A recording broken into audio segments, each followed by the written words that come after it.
இன்றைக்கு தமிழ்நாட்டில் குறிப்பாக மதுரையில் வர 22ஆம் தேதி முருக பக்தர்கள் மாநாடு நடைபெற இருக்கிறது. இந்த முருக பக்த மாநாடு எதற்காகன்னா, பக்தர்கள் இது ஏதோ பிஜேபி நடத்துகிற நிகழ்ச்சி கிடையாது, இது ஏதோ எங்களுடைய சங் பரிவார்கள் நடத்துகிற நிகழ்ச்சி கிடையாது.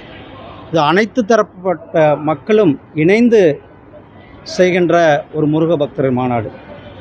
எப்படி கந்தசஷ்டி கவசத்தை இழிவுபடுத்தினார்களோ, அப்போ வெற்றிவேல் யாத்திரை அது தானாக மக்கள் எங்களுக்கு கொடுத்த ஆதரவு, அது கொரோனா நேரத்தையும் தாண்டி ஒரு மிகப்பெரிய ஆதரவை கொடுத்திருந்தார்கள்.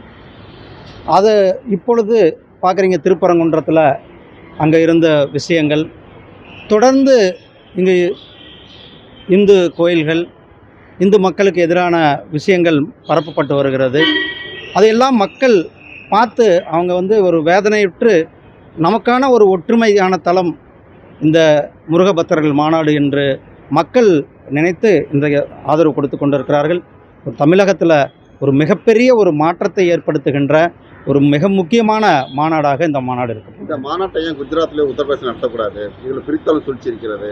ஏன்னா விநாயகரை நாங்கள் ஏற்றுக்கொள்கிறோம், ராமரை ஏற்றுக்கொள்கிறோம், அங்கே முருகருக்கு ராமர் மாநாடு நடத்துகிறாங்க, விநாயகர் ஊரம் நடத்துகிறாங்க. இதே மாநாட்டில் முருகர் மாநாட்டையே முருகர் மாநாடு தமிழ்நாடு சொல்கிறாங்க, தமிழ்நாட்டில் நடத்தியிருக்கோம். யார் சொல்ல? செல்வப்பிறந்தை, காங்கிரஸ் தலைவர் செல்வப்பிறந்தை தமிழ்நாட்டில் நடத்தியிருக்கிறோம். ஏற்கனவே சௌராஷ்டிரா, குஜராத்தில் சௌராஷ்டிரா தமிழ் சங்கம் நடத்தினோம். வாரணாசியில் காசி தமிழ் சங்கம் நடத்திட்டு இருக்கோம். ஒவ்வொரு வருஷமும் நடத்துகிறோம். ஏதோ ஒரு வருஷம் நடத்திட்டு ஒரு வருஷம் விடலை. ஒவ்வொரு வருஷம் கூட காசி தமிழ் சங்கத்துக்கெல்லாம் உங்களுக்கு தெரியுமான்னு தெரியல, இதெல்லாம் போய் பார்த்துட்டு வந்தாங்கன்னா தெரியும். காசி தமிழ் சங்கத்துக்கு நான் இவங்களுக்கெல்லாம் அழைப்பு விட இருக்கிறேன். இவங்க எல்லாம் ஒவ்வொரு வருஷமும் நடக்கிற காசி தமிழ் சங்கத்துக்கு பாருங்கள். இங்கே தமிழர்களுடைய கலாச்சாரம், தமிழர்களுடைய ஒற்றுமை, தமிழர்களுடைய வீர விளையாட்டு, தமிழர்களுடைய இலக்கியங்களை எந்த அளவுக்கு காட்சிப்படுத்தப்போ உத்தரப்பிரதேச மக்கள் அதை எப்படி கொண்டாடி கொண்டு இருக்கிறார்கள் என்பதை இவர்கள் நேரில் பார்க்கணும். இந்த மாதிரி ஒவ்வொரு இதுவும் ஒவ்வொரு பகுதியில் நடத்திட்டு தான் இருக்கிறோம். இந்த மாநாட்டுக்கு உகந்த இது தமிழ் மண், முருக கடவுள், தமிழ் கடவுள். அதனால் நாம் தமிழ்நாட்டில் இதை நடத்தி கொண்டிருக்கோம். நன்றி. செய்திகளை உடனுக்குடன் தெரிந்து கொள்ள கீழ்கண்ட கேபிள் மற்றும் டிடிஹெச் நெட்வொர்க்குகளில் எம்நாடு செய்தி தொலைக்காட்சியை காணுங்கள்.